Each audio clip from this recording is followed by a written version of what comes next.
If we understand the nature of ego, then we can be certain that 99.9% of the time, our mind, our thinking is being influenced by some form of ego, attachment to a false or a wrong belief about myself. So that can be anything from your fashion sense to your common sense.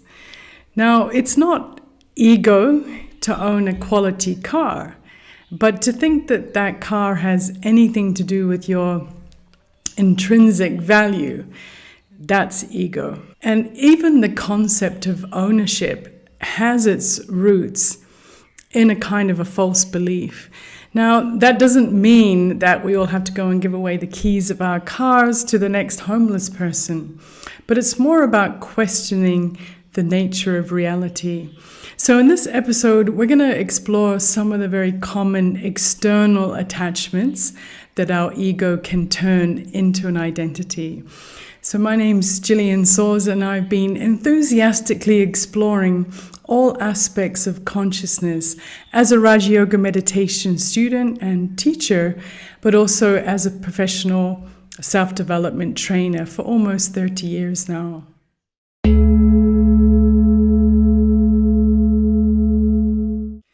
So let's go back to a time when you were just a point of pure awareness, a spark of light, before you even knew what a body was. Now, it can help to relate to this rather abstract concept if we listen to the experiences of people who have actually died and come back. So this is a particularly powerful one. They get me on the gurney, and I just kind of casually take my attention up. And when I do that, instantly I'm in space. There was no tunnel, there was no anything. Everything was energy, everything felt like love. The pain, the confusion, the identity stuff was gone. Once I did leave my body and I looked down, there was a lot of things that I came to understand. Like, he's dead, his body's dead, the mind is dead, the ego's dead. And after that kind of series of kind of realizations, it was like, well, then what's left? Like, what am I? You know, and the words flooded in very clearly. It was audible. These words were light, energy, soul, spirit, awareness. It's just a flood of words. They weren't in a line like a mechanical. It was like a bunch of voices just said these words.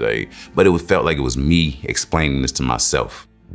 Now, in this pure experience of the self, it's easy to see how ridiculous it is to think that you're someone special because of your fashion sense. It's like saying, who cares if I'm a godlike divine being?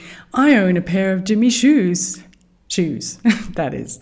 But unless you die and come back, or unless you have a lot of powerful, very clear experiences of the self in meditation, this level of details that the ego pulls us into are very compelling. So even if you have a really good meditation, the ego is always looking for a boost. It's like a virus that will attach itself to your mind and tries to feed off any of your thoughts.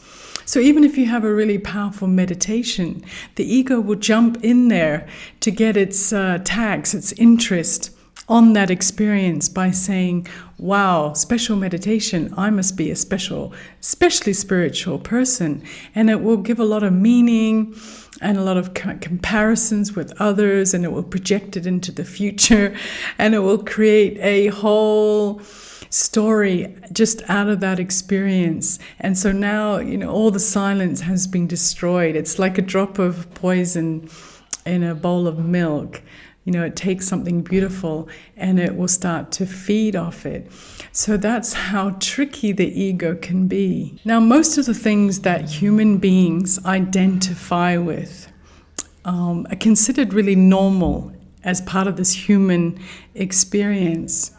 However, from the perspective of the soul, that point of pure awareness, entering into this physical dimension, which is like a play, like a story, like an extra dimension, that we own not a single atom of, then this saying, this is mine, this is mine, this is who I am, this is who I am, based on those things, is really, we have to really see how absurd it is and how much of an obstacle it is to becoming aware of who we really are.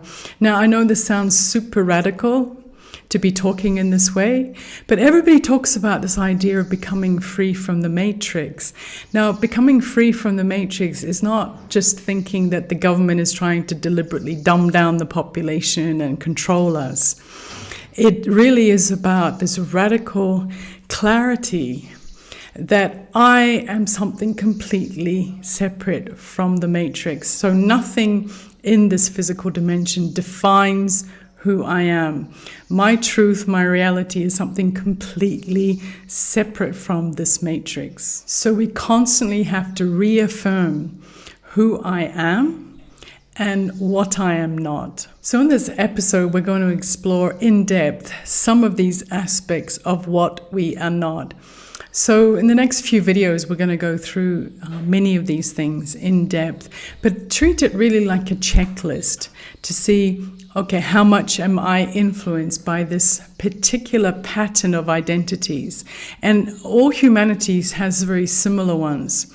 And so what we're trying to do is like pop the balloon and recognize, okay, another illusion, another bubble of illusion that I'm stuck in that is not I, and pop it and come again back to the truth of the self. Now, the first aspect we're going to explore in this video is our favorite possession, our body.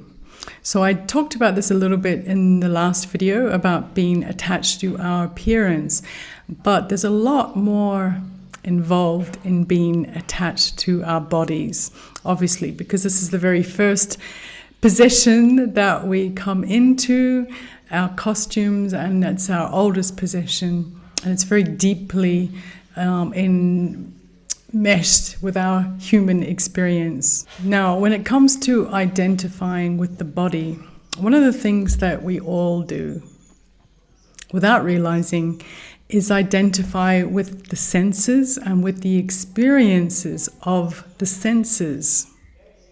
So they pull us, they attract us. Now, it's very easy to say, I'm a soul, I'm a point of light, but it's not that easy to renounce your favorite food, which is kind of interesting how in the film The Matrix, I'll play the scene of Cypher, who was the one who gave up on being part of the crew that were trying to break free of the Matrix. And what was the issue? He wanted to eat food. He wanted to eat a steak. Do we have a deal, Mr. Reagan? You know, I know this steak doesn't exist. I know that when I put it in my mouth, the Matrix is telling my brain that it is juicy and delicious. After 9 years, you know what I realize?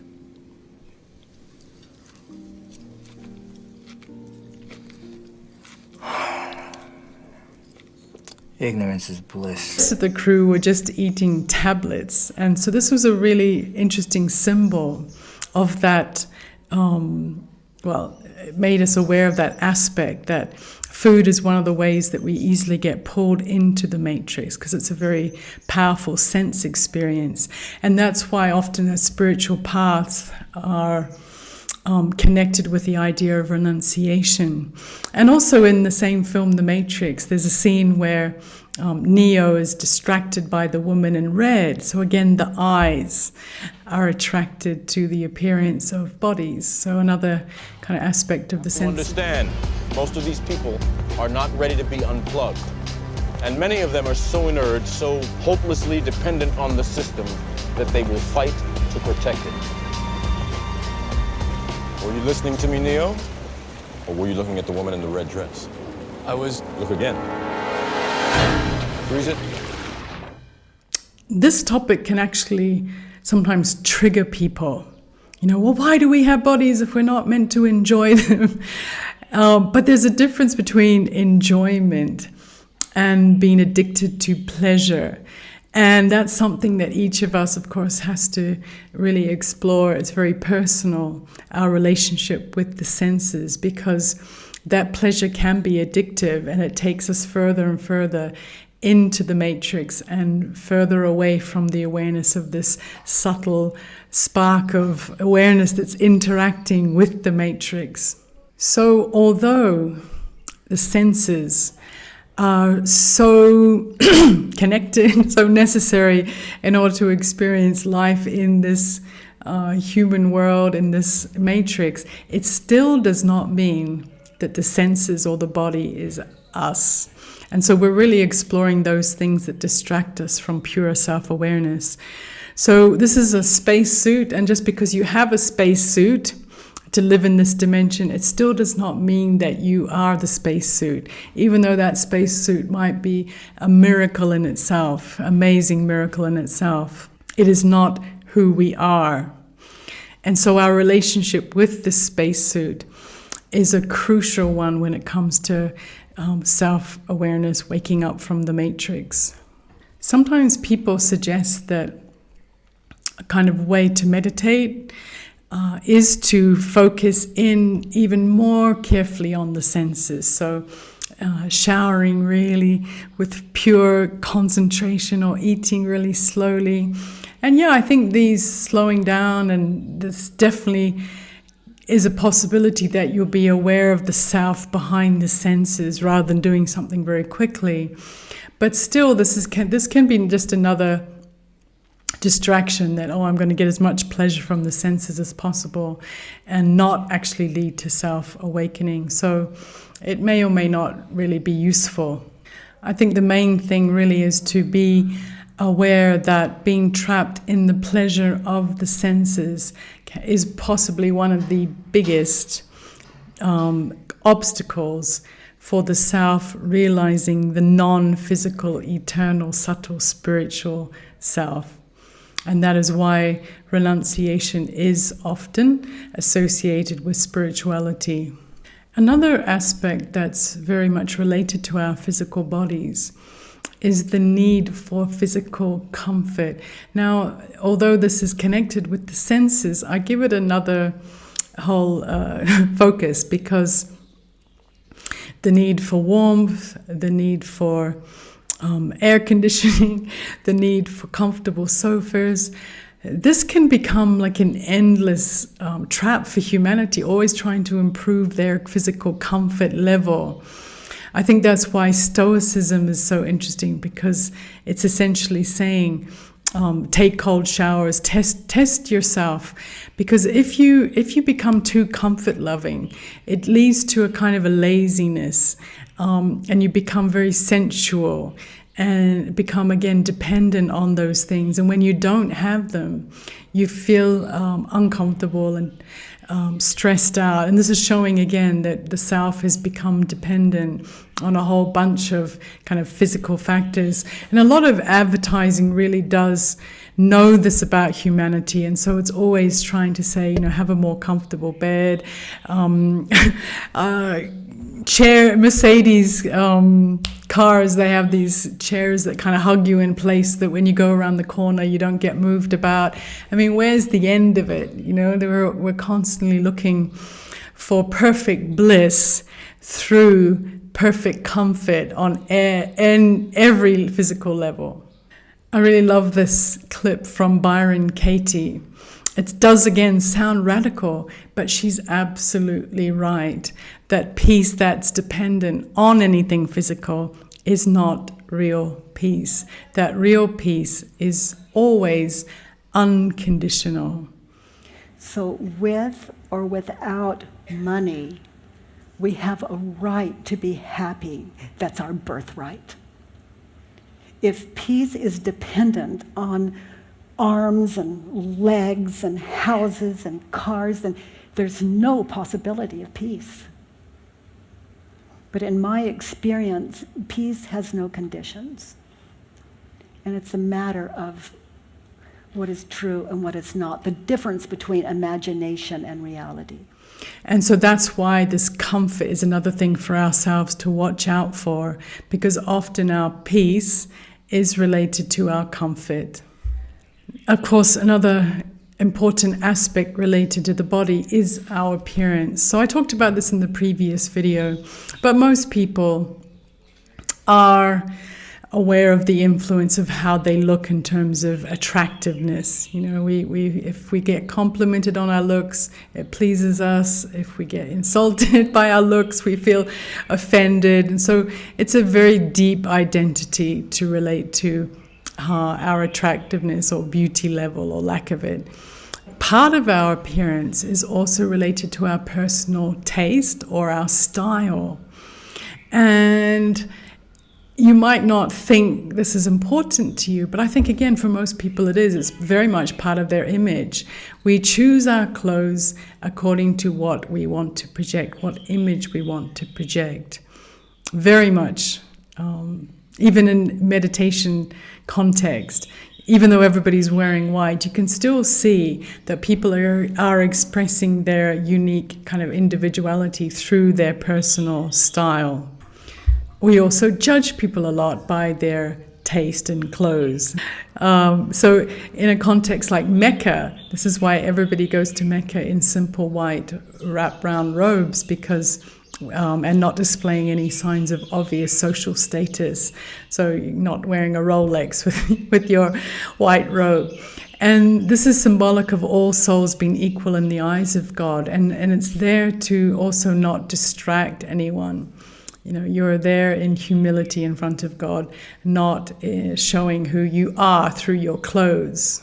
Often we're not even aware of this attachment until perhaps we turn up for an occasion dressed inappropriately, or we might have something spilled or ripped, or an occasion basically where we don't feel that we're wearing the clothes that represent who we are. And if we're at all disturbed by that, it does show that I am concerned with the image that I'm projecting through the clothes that I'm wearing. Now, of course, that doesn't mean that clothes can also be, as I mentioned in one video, serviceable to a certain occasion, you know, appropriate to a certain occasion. So we're not talking about going around in beggar's clothes to prove that you don't care. But again, just to check how much of my ego, my self-image is related to my personal taste and fashion and all of those aspects. If you enjoy dressing up, color and whatever, you know, go for it, have fun. But enjoy it with the consciousness of being an actor wearing a costume. So now connected with our taste, our fashion choices is accessories or props, because if this is a drama and this is my costume, then all the things that I think I own are props. And of course, again, come back to the idea of the soul as this point of light, so far removed from the consciousness of sound and color and action in the physical drama, at peace in that silent world. And then think about the soul having pride because it owns a Birkin handbag or it owns the most expensive handbag in the world. I think it's something like $9 million. I'll put a picture of it.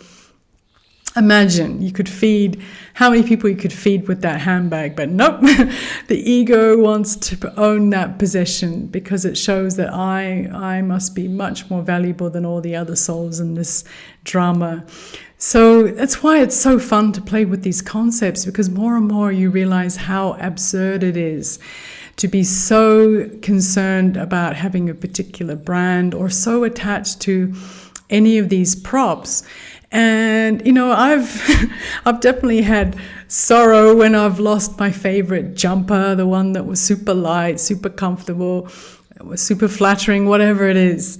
But I'm really careful to get myself out of it and not waste too much time on that, because I know that it's a prop. You know, it's not worth losing your peace over, even if you think it's something so crucial to your existence. Again, you've got to make your spiritual existence, reality, so much bigger in your consciousness. Make that identity so much more powerful and deep and real for you, that you're this divine, godlike being who's entered in this matrix to spread the energy and wisdom and awareness of who we really are.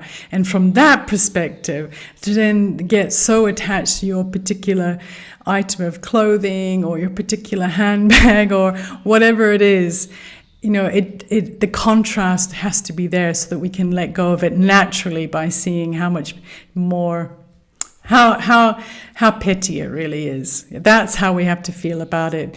So whether it's, how I look, how I dress, what I own, the comforts that I think I need, or, the pleasure of the senses, more and more this contrast between the soul in its pure existence, not needing anything, and then this dimension of the drama, which is just an extra entertainment to enjoy. We don't have to renounce it in the sense of sitting in a cave naked, trying to prove that we don't need anything.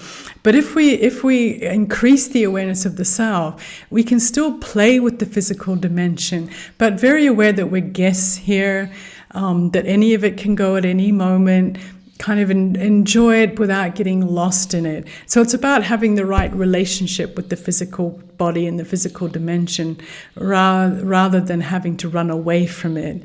So it's a relationship rather than a bondage that gives us sorrow. So those are some of the aspects of identifying with the body. In future episodes, we're going to look at other aspects that we can get attached to.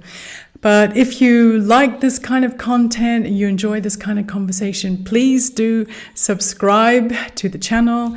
Please comment, like, push notifications, all of those things definitely will help the channel to grow and to get the videos out to other people. So thank you for listening and hope to see you in the next video.